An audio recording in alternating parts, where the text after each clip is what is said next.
I'll be honest, I wasn't even gonna stream, but I had to because I was gonna watch this and I knew I was gonna react some sort of type of way. It's late already. Oh no, it's not even that late. All right, well, we're gonna watch this shit.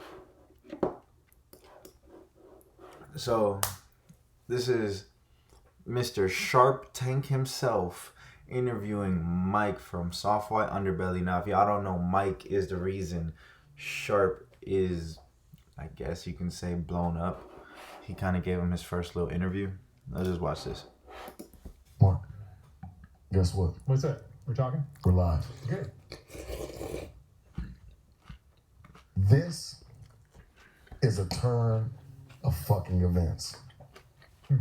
So I'm gonna sound this one off, man, and I'm gonna tell you something. This one's a privilege to sound off for you, man, just to even introduce the show and where it's at now, you know. Mm-hmm. So I'm gonna sound off, and then we're gonna dive on into it. All right. The Shark Tank. No jumper. Yo, that shit kills me every time when he says the Sharp Tank.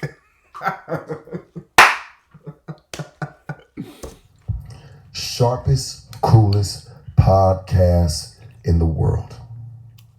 And today, I have a man like it. I'm gonna be honest with you, man. I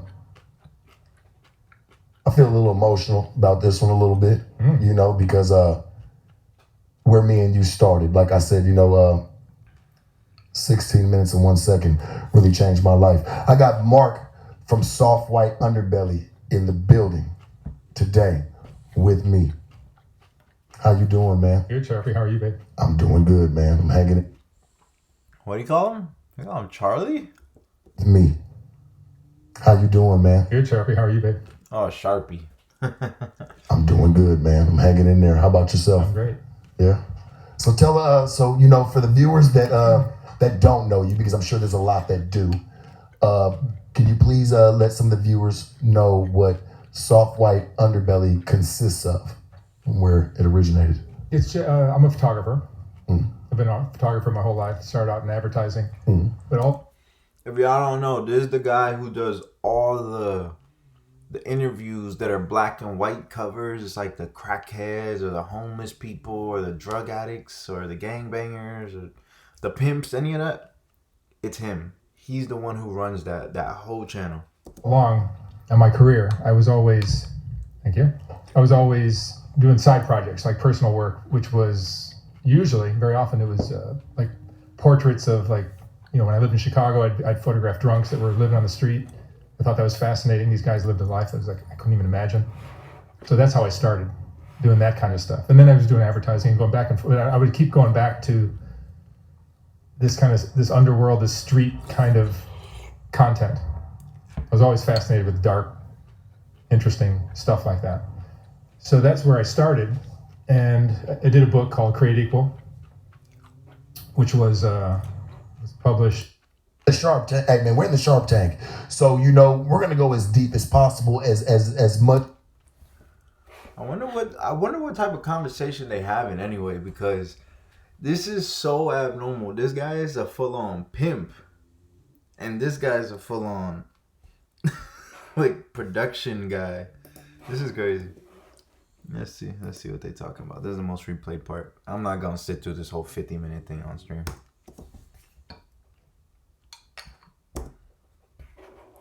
Let's talk about that a little bit, and let's dive into that. Yeah, I don't want to pull anybody under the bus. Of course not. That's not what you're here to do. You know, you're here to tell the truth. We're in the Shark Tank. Hey man, we're in the Shark Tank. So you know, we're gonna go as deep as possible, as much as you're as far as you're willing to go down. Here's what I'll say about that.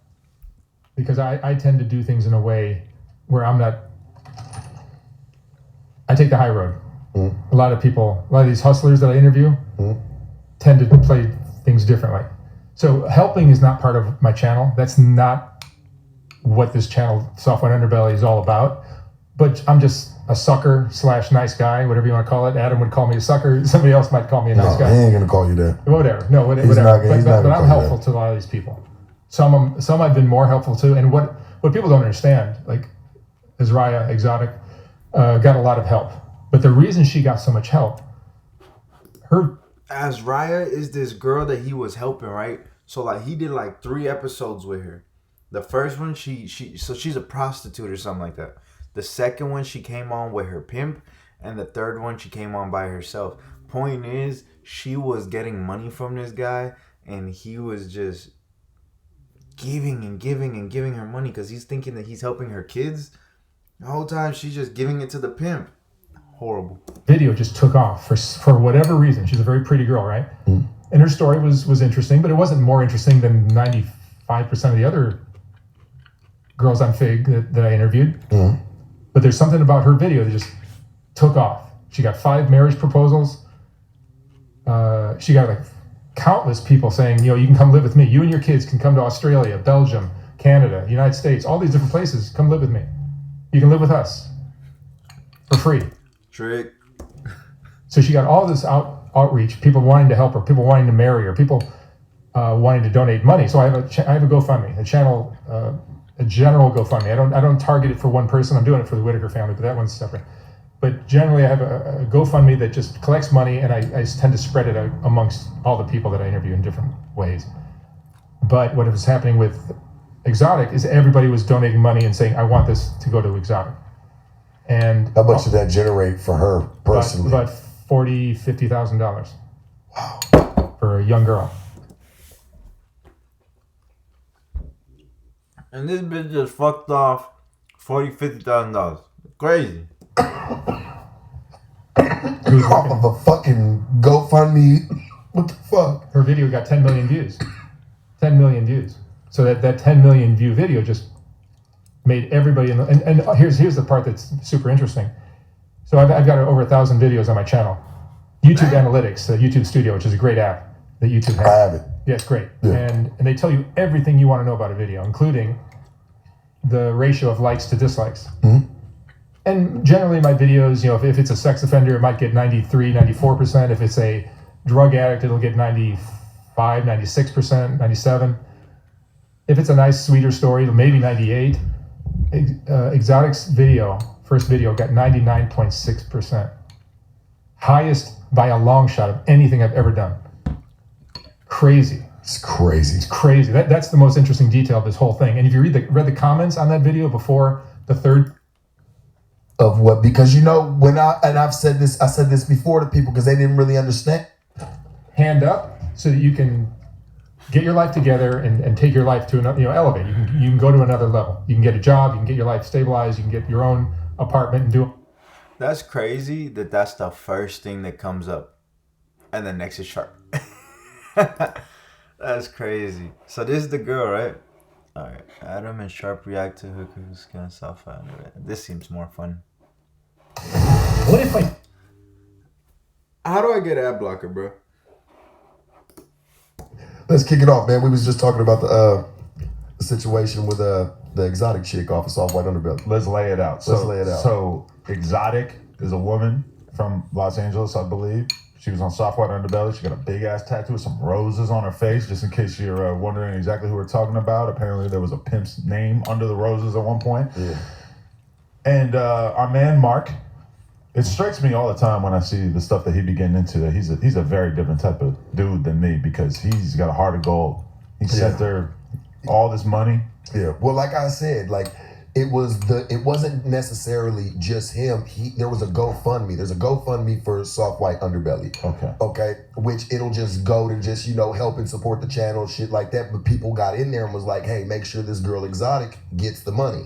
So they were making sure as they were sending it, they were letting fucking shit be known. I think she had 4 marriage proposals.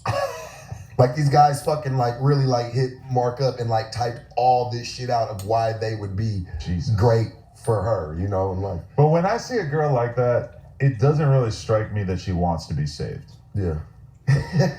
Because I think, you know, even despite having the big blob tattoo on her face, it feels like she could probably go off and get a job at Sears. And that's one thing that I sort of got from talking to the other prostitute royalty who was on here, that was on Software Underbelly before. I said to her, I'm like, what if you had a job waiting for you right now? You can make your, you know, $50,000, $60,000 a year, whatever it might be, and you can just do that. She's like, oh no, I got to get it today.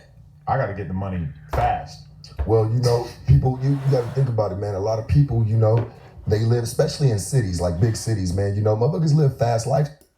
More structured way.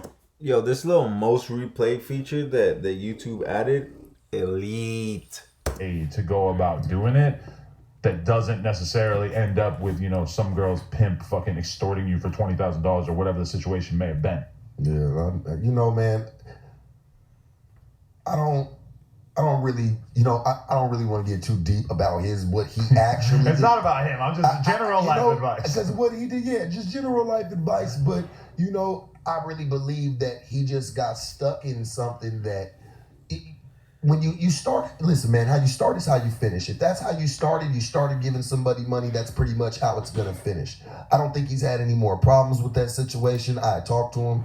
He doesn't seem like he's had any problems, man. He's been just taking care of his business, been dropping content. So, I mean, it sounds like everything's back on board. Because, you know, I've been checking on him, like, just to make sure. Because he seemed a little worried, man, you know. Because that's not him. That's not how he gets down. You know, he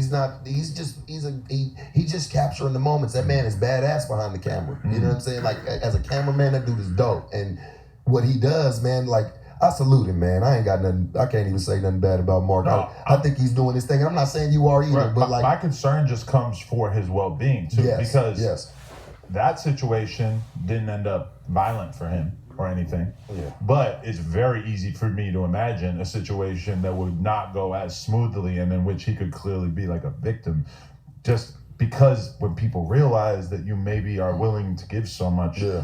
Who knows what the fuck else could be lurking behind the corner? I told his ass, go get the biggest pistol you can find.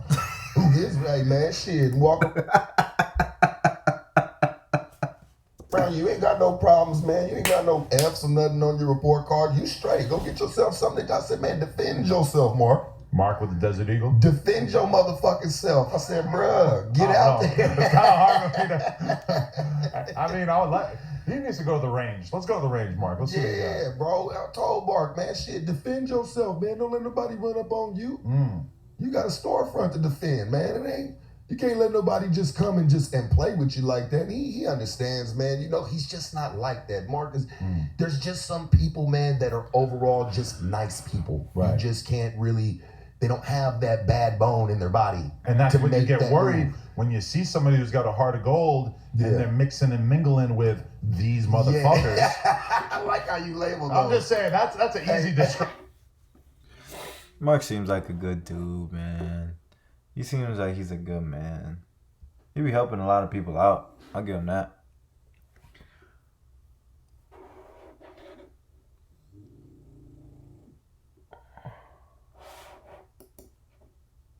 The owner of Papa John's came out and said that he was getting pizza delivered to him. The Papa John's delivery driver was delivering to him. Didn't even know who he was. Papa John's guy asked him, like, yo, is the pizza even good? Nah, man, this shit is trash, and I don't eat none of this shit. And they're interviewing him like they didn't really recognize you. He's like, no, I've never heard anybody talk so bad about the company they worked for.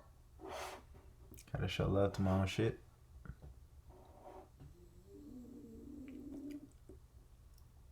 What the fuck else is on here? Whoa.